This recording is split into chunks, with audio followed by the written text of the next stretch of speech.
Yo, what's going on, guys? Man, it's your boy Mickal, AK Snap here, boy, man. Today, look, we got how a two-star recruit became an NFL superstar, AK Justin Jefferson. If you're new, man, hit that like button, subscribe button, share, run the road to 600 subs. Hit that sub button. Let's get into this video.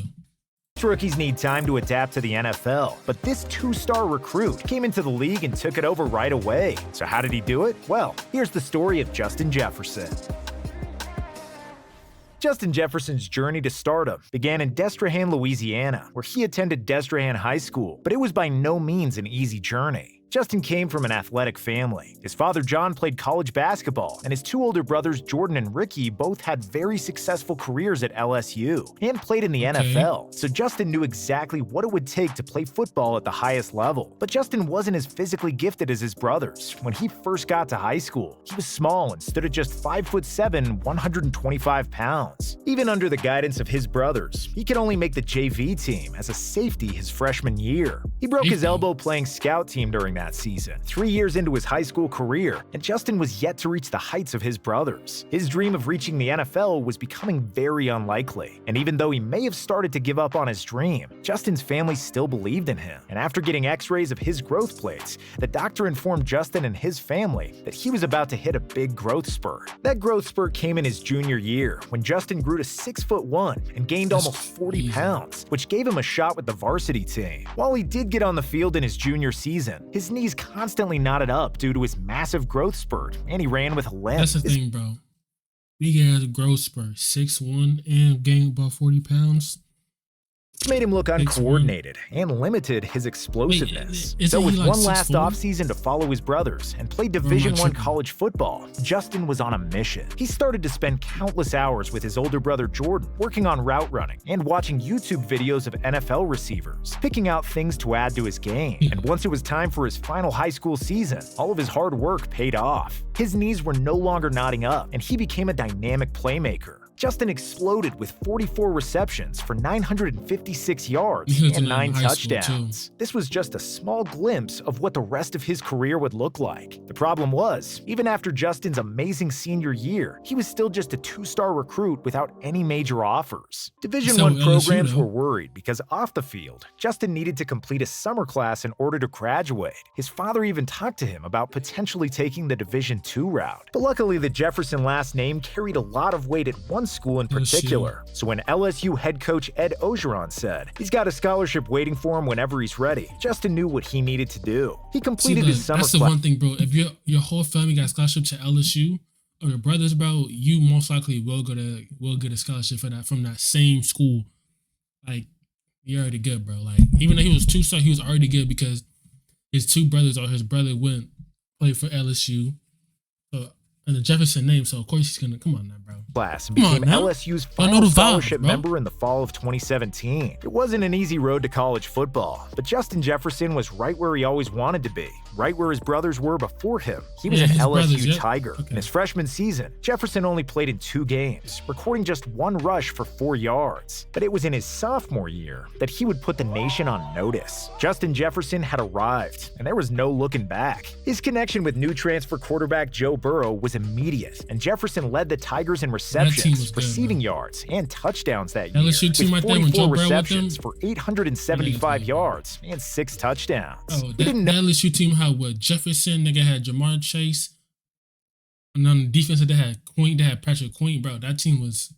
Oh, yes, but this level of production was just scratching the surface. In Jefferson's junior season, he was a part of what was perhaps the greatest college football team of all time. This was primarily because of their incredible passing attack with Joe Burrow, throwing to the greatest wide receiver duo college football has ever seen in Justin Jefferson and Jamar Chase. They were unbeaten with relative ease during the regular season, and Jefferson led the nation with 111 receptions. His 18 receiving touchdowns were second, and 1,540 receiving yards third in the country. In the first round of the college football playoff against the Oklahoma Sooners, Jefferson caught 14 passes for 227 yards and 4 touchdowns in the first half. He followed this record-setting performance in the national championship against the Clemson Tigers with a 9-catch, 106-yard game in a blowout win. Justin Jefferson had nothing left to prove in the college game. He chose to forego his senior year year and declared for the NFL draft. In just 3 years, he had gone from an unranked recruit to a projected first-round NFL draft pick. But heading into the draft, there were still questions about his athleticism. Jefferson often beat DBs with his crafty route running, rather than using pure speed or strength.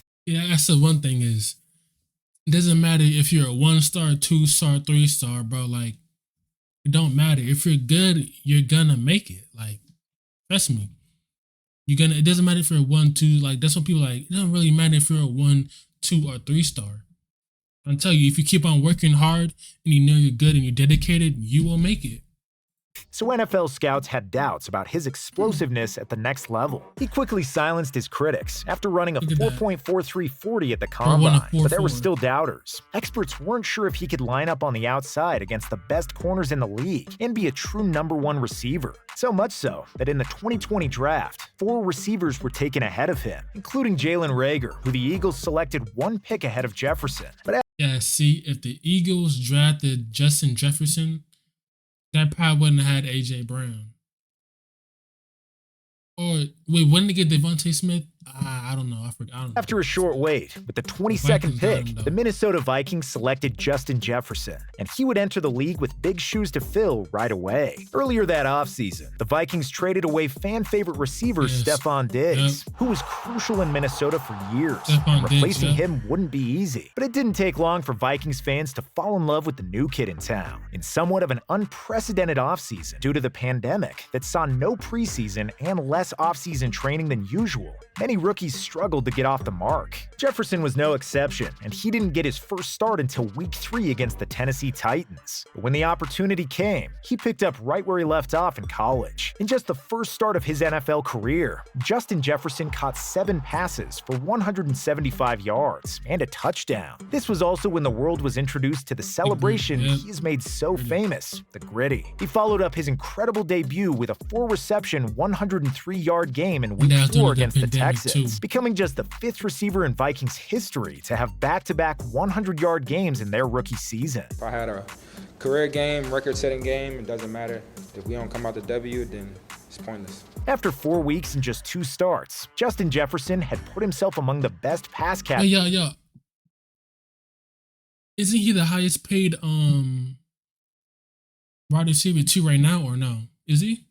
In the league, and he showed no signs of slowing down. After a Week 6 explosion against the Atlanta Falcons that saw Jefferson put up 166 yards and 2 touchdowns, his frightening pace made breaking the rookie receiving record a realistic goal. In Week 13 against the Jaguars, 121 yards and a touchdown saw him break the 1,000-yard receiving mark. It took him just 12 games to reach the milestone, making him the 5th fastest player in NFL history to reach 1,000 yards. Justin Jefferson's silky route running, combined with his incredible ability to get to the point of the catch, made him almost unstoppable to cover one-on-one. After Justin's Week 15 game against the Chicago Bears, where he hauled in 8 receptions. Trying to cover Justin Jefferson one-on-one is like trying to cover Jamar Chase. Like, you had to have somebody over the top to help you. For 104 yards, he broke Randy Moss's Vikings rookie record for receptions. And in the final game of the season in Detroit, he had 9 receptions for 133 yards to set a new NFL rookie record for receiving yards. Jefferson finished the year with 88 receptions for 1,400 yards and 7 touchdowns, was selected to the Pro Bowl, and was a second-team All-Pro.